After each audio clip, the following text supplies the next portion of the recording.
وانهيار الإدارة المالية في البلاد. هذه واحدة.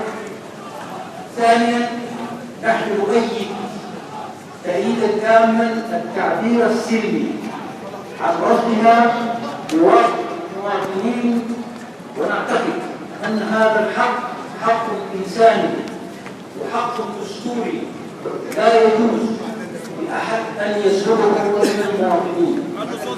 ثالثا، نحن ندين أي أعمال تخريبية، ونعتقد أن هناك جهات مدفوع ثمن لتقوم بهذا لكي تعطي مبرر هذا القرش الذي حدث والذي لا مبرر له.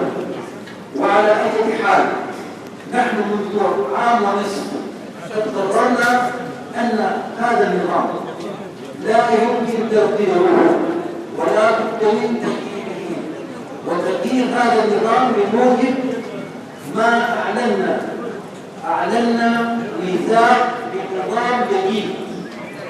هذا النظام الجديد يقول حكومة انتقالية قومية لتضع دستور ولتعقد اتفاقيات سلام مع كل جبهات القتال حتى نتمكن عبر هذه الفترة الانتقالية من تحقيق السلام العادل الشامل والتحول الديمقراطي الكامل. وهذا الكلام حتى لا يبقى أدراج الهواء سندعو في يوم الموعود بعد التحضير اللازم لتجمعات كبيرة في كل السور العامة في السودان كله.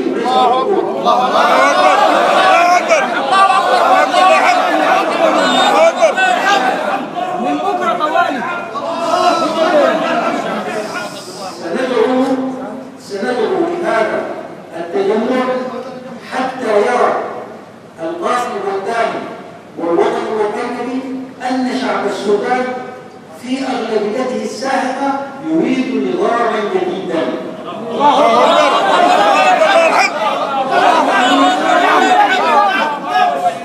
وأنه نزع الثقة من هذا النظام الذي جار إليه الويلات كلها فيما يتعلق بالحروب وفيما يتعلق بالوضع الاقتصادي وفيما يتعلق بتشويه الإسلام وفيما يتعلق بالعزلة الدولية.